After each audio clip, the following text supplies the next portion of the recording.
આ અવસર ગયા પછી કદાચ મનુષ્યનો શરીર નષ્ટ થઈ ગયા, નાશ થઈ ગયા પછી કદાચ કૂતરા બલાડાના અવતારમાં જો ગયા તો આ કૂતરાને કોઈ અહીં બેહવા દેતું નહીં. અને ભજનમાં બેહવું છે અને ભજન સાંભળવું છે, પણ શું કોઈ બેહવા દે? નાના તો આવા હખણાય ના રહી બેસી. આ તમારા ઘરના આંગણે બેધેલી ભેંસો હાકર તોડું તોડું તોડું કરી રહી છે અહીં આવવા હાતું, પણ હમણે બોધી હે દેવી કે તોડી નહીં આવી શકે. ખરું કે નહીં? તો આ અવસર તમને મને પ્રાપ્ત થયો છે. તારે સ્વતંત્ર આપણે છીએ અને સ્વતંત્ર છીએ તારે અહીં આવીને બેઠા છીએ તો એની કિંમત કરી લીધા જેવી છે. શ્વાસ ભરેલો આ ઘડો છે, વાપરવા વાપરતા વાપરતા વાપરતા બહુ ઝાઝા રહ્યા નથી, થોડા ઘણા રહ્યા છે. અને એવું કહેવાતમાં કહેવાયું છે, કહેવત કહે છે બધા કે ભાઈ ભાગતા ભૂતની પૂંછડી બરોબર. જો કદાચ હાથમાં આવી જાય ને તો ભૂત આખું હાથમાં આવી જાય એવું છે. ભલે છેલ્લે પૂંછડી જો એના હાથમાં આવી જાય. ખરું કે નહીં? આ ફૂલોનો જે હાર બનાવવામાં આવ્યો છે, આ ફૂલો જે છે એ જે વાડીમાંથી લાયા છીએ એ બધી વાડીના ફૂલોએ વિચાર કર્યો, સરસ ખીલ્યો તો બધાએ ભેગા થઈને વિચાર કર્યો કે આપણે કોઈક સંતના ગરામ જઈને પહેરાઈશું, કઈક ભગવાનના મંદિરમાં જઈશું, આપણું કલ્યાણ થઈ જશે. મારીએ તોડીને ઢગલો કરીને બેઠો તો ન્યાગર કોઈ નનમી વાળો એની ચાદર લેવા માટે ગયો. એની ચાદર બનાવી ખરી મહારાજ, હાર બનાવ્યો ખરો, પણ લાશ ઉપર જઈને ઢંકાયો. તારે એ ફૂલોને અફસોસ થયો કે આપણે કઈક મંદિરમાં જવાનો વિચાર કર્યો તો, આપણે કઈક સંતના ગરામ જવાનો વિચાર કર્યો તો, આજ આપણો સપનો ચકનાચૂર થઈ ગયો, મહણમ જવાનું થયું.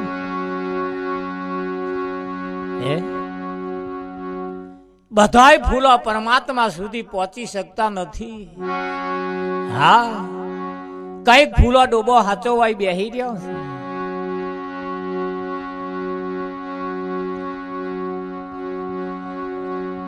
કઈક ફૂલો બીજા ફૂલોની વાત નથી મહારાજ. ગણ્યા ગોઠ્યા અહીં આયા છે, એની પાછળનું કારણ અહીં જે આયા છે એનો આજે ઇતિહાસ રચાઈ જવાનો. અહીંથી ઉઠીને ઘેર ગયા ને કદાચ હવામાં ના બોલ્યા, ના ઉઠ્યા, રોમ બોલો ભાઈ, રોમ તો પરમાત્માના દરબારમાં જઈને એની શાખ પુરાશે, ભજનમાં જઈને જ આવ્યો છું. અને જે નહીં આવ્યો હોય એ શું કહે છે? ઘણા ખરા ઊંઘવામાં આયુષ પૂરું કરી નાખ્યું. 80% લોકોને ખબર નથી મનુષ્યનો અવતાર શું કરવા માટે મળ્યો છે. બસ એક જ નિયમ છે અમને, ખાવું પીવું અને પ્રજા પેદા કરીને મરી જવું. એથી વિશેષ જાજુ કશું કરતા નથી. તો એટલું કરવા માટે નથી આલ્યું, હવે એને વિચાર કરવાની જરૂર છે. પ્રજા ઉત્પન્ન કરવા માટે આ શરીર તમને મને નથી મળ્યું. આ જે પેલા ભૂંડા હોય છે મહારાજ, વગર બાધા રાખે, વગર મંદિરમાં જઈને કશું માગ્યા વગર 9 બચ્ચા હોય છે મહારાજ. આવા કેટલી બાધા આખડીઓ રાખે તાર બેર આવે.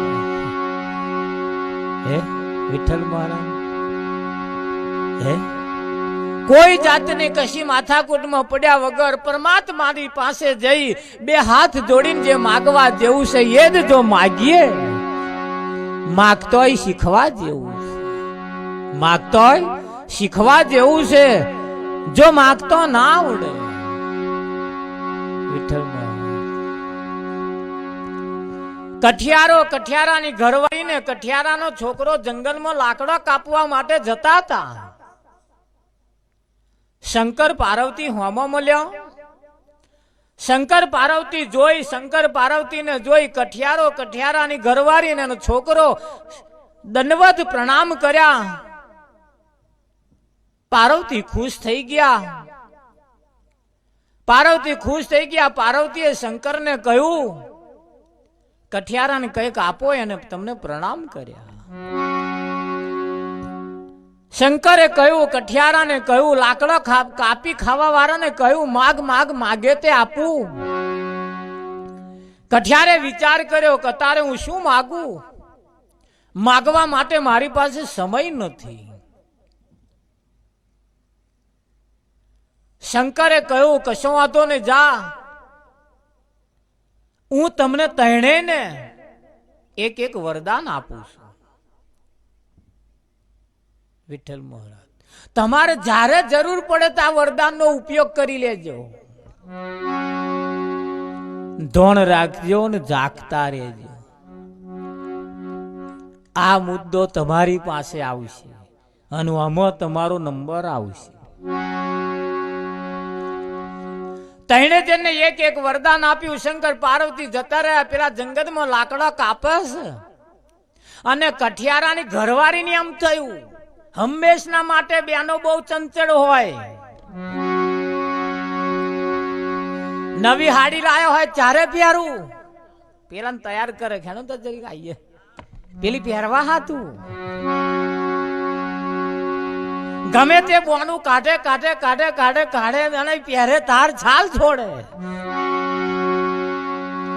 કોક કદાચ પાડોશી હારું હખણું પટોરું લાયા હોય તો એવો એના ઘરવાળાને ચઢાવે. હોભરો છો તો કે હા, આપણે આવા મહિના પછી પ્રસંગ હેડન તરીકે પછી ભીડ બહુ થશે, પછી મોઘું મળશે, હારું હારું વેણાઈ જશે. તૈયાર કરીને પેલા પણ મહિના અગાઉ લવડાવી દેવડા. પાડોશી ઘરમાં કશું થયું હોય તો આ બેનો વાડકી વ્યવહાર કરવાનું ચાલુ કરે. એની વાત જોણીને આવે તારે એમને છાલ છોડે.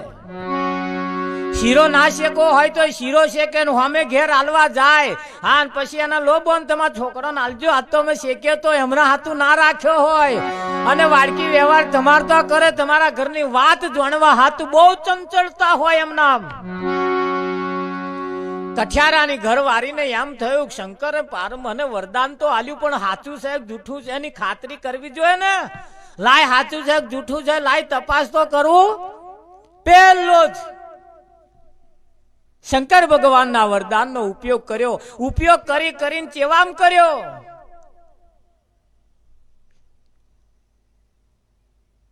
60 વર્ષની ડોશી હતી અને એમ કહ્યું કઠિયારાની ઘરવાળી, 60 વર્ષ, કે હે શંકર ભગવાનનું વરદાન જો સાચું હોય તો 20 વર્ષની રૂપ સુંદરી થઈ જાઉં. અમને આજ માગ્યું.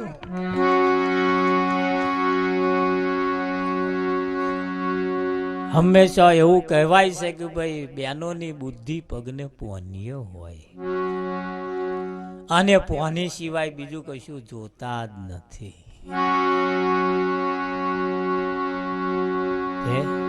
વિઠ્ઠલ મહારાજ વારા ઘડીએ તમારે જોજો પગની પોની જોશે, એવા એટલે સુધી જ જુએ.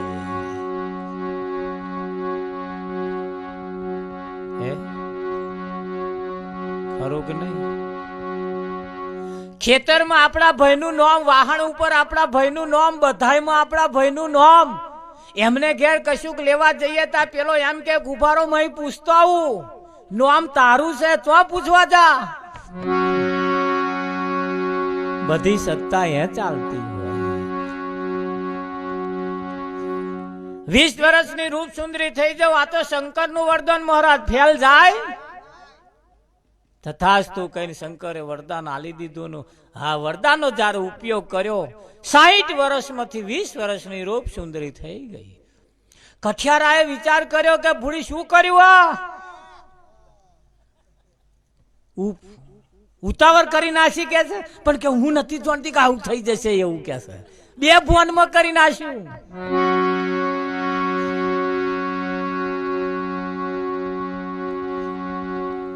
આ 2 જણા વાતો કરે છે ને હેરે થઈને રાજાની સવારી નીકળી ગઈ. રાજાએ વિચાર કર્યો જંગલની અંદર 20 વર્ષની રૂપ સુંદરી, રૂપ રૂપનો અંબાર, પાણી પીવે તો આમ દેખાય એવી કોમળ ચોમડી વાળો. વિઠ્ઠલ મહારાજ માથાના વાર કારા કારા કારા હાંધળો, રૂપ રૂપનો અંબાર મહારાજ. રાજાની સવારીએ રાજાએ વિચાર કર્યો કે આ કઠિયારાને ઘેરાવા શોભે, જંગલમાં શોભે, હેડો તમને કોટા વાગશે. ઘોડા ઉપર નાખીને સીધા લઈ ગયા મારા. પેલો રોટલા વગર રહ્યો.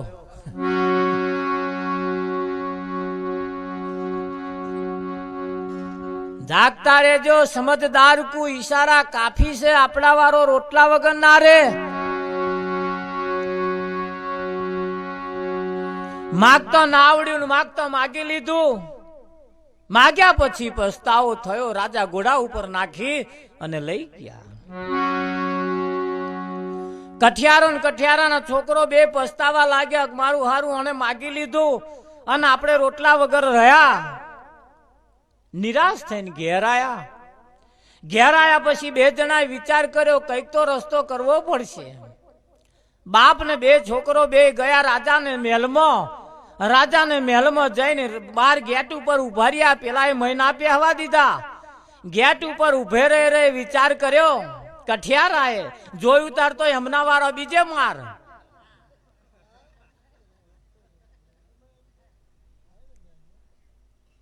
એ કંટારી ગયેલો માગ્યા પછી. એ જો માર કઠિયારો ચાર આવે.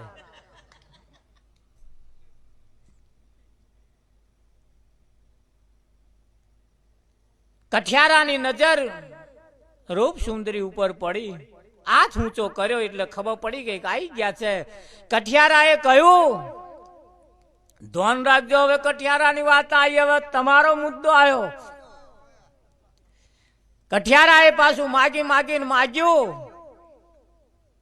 કે હે શંકર ભગવાન, તમારું વરદાન જો સાચું હોય તો મારા વારી બકરી બની જાય.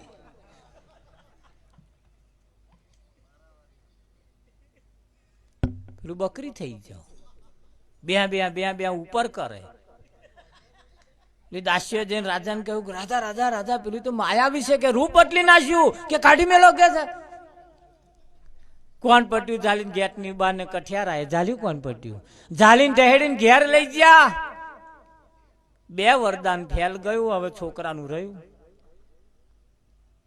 છોકરાને કહ્યું કે તારું રહ્યું હવે વાપર.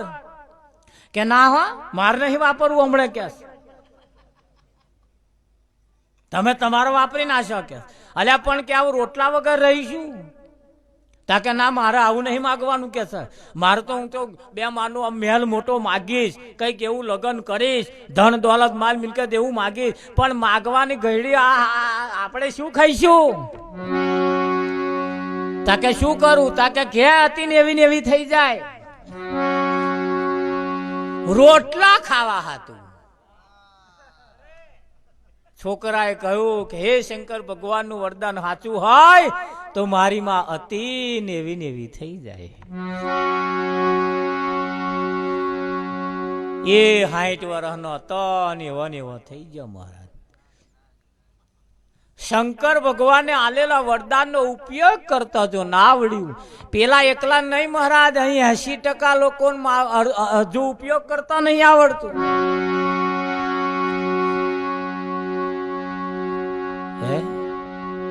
વિઠ્ઠલ મહારાજ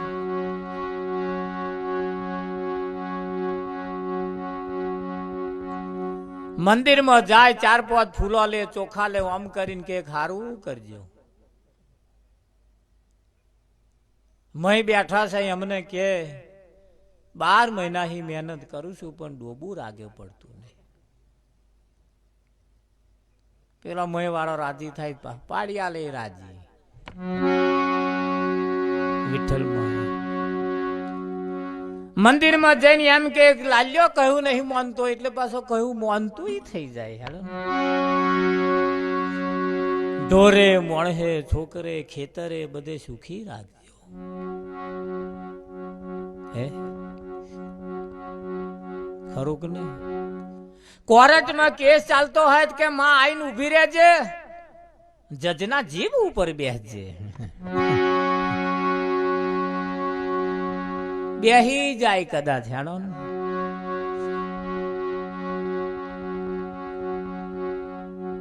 પણ તેથી શું થયું?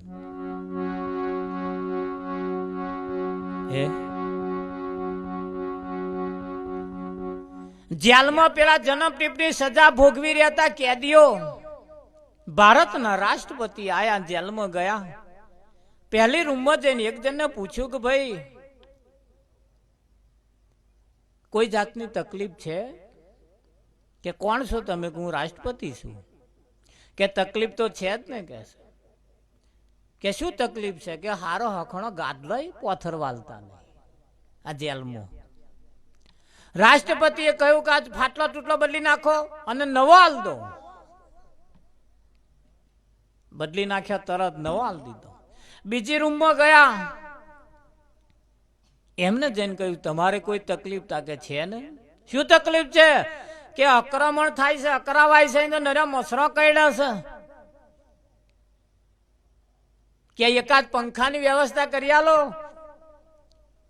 જેલરને કહ્યું પંખો તાત્કાલિક બેહાડ દો. તરત તાત્કાલિક પંખો. ત્રીજી રૂમમાં ગયા, થઈ જઈને પૂછ્યું તમારે કોઈ તકલીફ? ટકા છે જ ને, હારું હખણું ખાવાય નહીં હાલતા. કે એટલે કેમ કાચું આલો છો? કે દરરોજ લાડવા આલો, ખાવ એમ જે થાય. ચોથી રૂમમાં ગયા, એક જણો ફાટલે તૂટલે હવાલે બેઠેલો.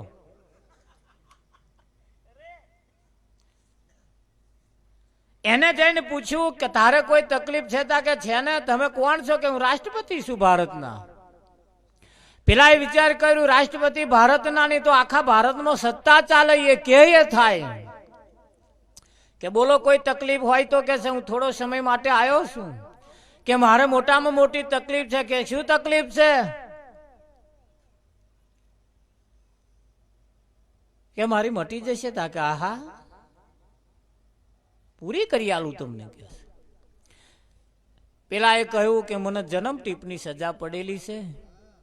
જો આપ ભારત દેશના રાષ્ટ્રપતિ હોય અને તમે જો મને કશું કાલવા માંગતા હોય તો, તમારી જો સત્તા ચાલતી હોય તો મારી જન્મ ટીપની સજા માફ કર દો. રાષ્ટ્રપતિએ કહ્યું ખોલી નાખો તારાઓનો. જન્મ ટીપની સજા માફ. હસતો ને હસતો, કૂદતો ને કૂદતો હેડ્યો. પેલો ખાવા માગવા વાળા એ વિચાર કર્યો કે લ્યા, પેલો પંખા વાળો કે લ્યા તારે હેડ્યો, તું તાર ખાધે રાખ પંખા. પેલા કે જેલોમ લાડવા ખાવ, હખણો ગાટલો ઊંઘી જ રહેજો આખી જિંદગી. એની આ માગી માગી માગી માગી ભારતના રાષ્ટ્રપતિ કે લોકો આવું માગે. આ દુનિયાના 33 કરોડ દેવતાઓ છે, એની પાસે જઈને બંધન મુક્ત થવાનું કોઈ જૂજ બહુ ઓછા લોકો માગે છે. બસ ફેસિલિટી માગ્યા ઊંચા આવતા નહીં. ફેસિલિટી માગવાની પડી મેલો. આ 84 ના ચક્કરમાંથી છૂટી જવાય એવો કોક રસ્તો ખોરી કાઢો. હે